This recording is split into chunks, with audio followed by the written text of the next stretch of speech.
Dahil kulang pa rin sa lagda ang Blue Ribbon Committee report kaugnay ng flood control scandal, isang partial report ang inilahad ni Senador Panfilo Lacson sa pamamagitan ng privilege speech.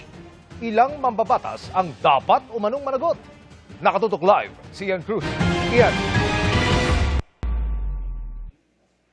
Emil, sa pamamagitan nga ng privilege speech ay isinawalat na ni Senate Blue Ribbon Committee Chair at Senate President Pro Tempore Panfilo Lacson ang nilalaman ng partial committee report kaugnay sa iskandalo ng bilyon-bilyong piso ang flood control projects ng DPWH.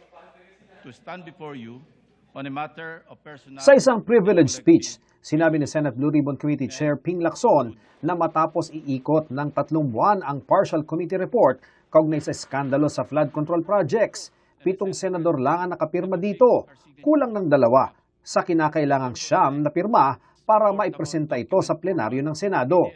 Kaya inilahad na lang niya ang laman ng report sa tinawag niyang Chairman's Progress Report dahil kailangan na raw malaman ng taong bayan ang kanilang findings matapos ang 7 pagdinig. Gaano man katindi ang sikat ng araw, hindi nito matatabunan ang galit ng ating mga kababayan na nalulunod pa rin sa gitna ng kapabayaan at kasakiman sa salapi ng ilang tiwaling opisyal ng gobyerno.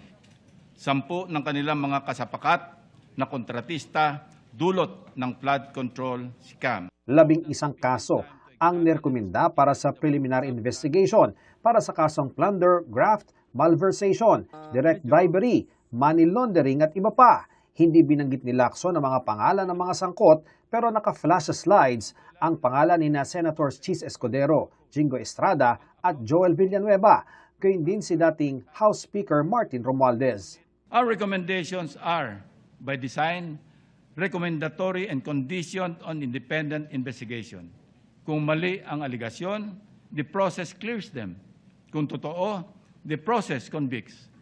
With due process and accountability, makukulong ang dapat makulong. Hindi nagpa-interpellate si Lacson hanggang hindi raw siya nakakakalap ng 9 na pirma para sa partial committee report. That is very highly unusual.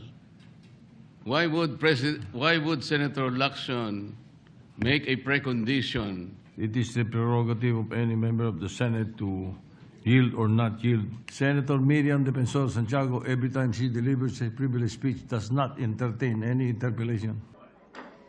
Kahit si Senador Estrada, sumubok magtanong kay Lacson pero hindi rin siya napagbigyan kahit naroon ang pangalan niya sa slides. Hindi naman daw siya nababahala sa recommendation ng partial committee report. Ano masasabi niyo dun sa recommendation dun sa Chairman's Progress Well, it's just a report? recommendation. Hindi naman damage.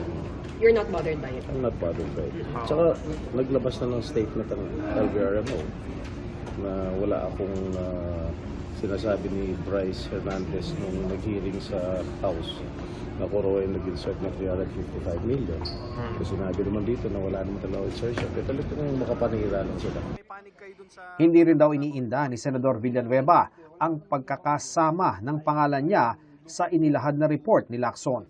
Will never be bothered by anything that is being thrown at me because I know the truth and the truth is on my side. Maaaring yung justice ay delayed but I don't think justice will be denied.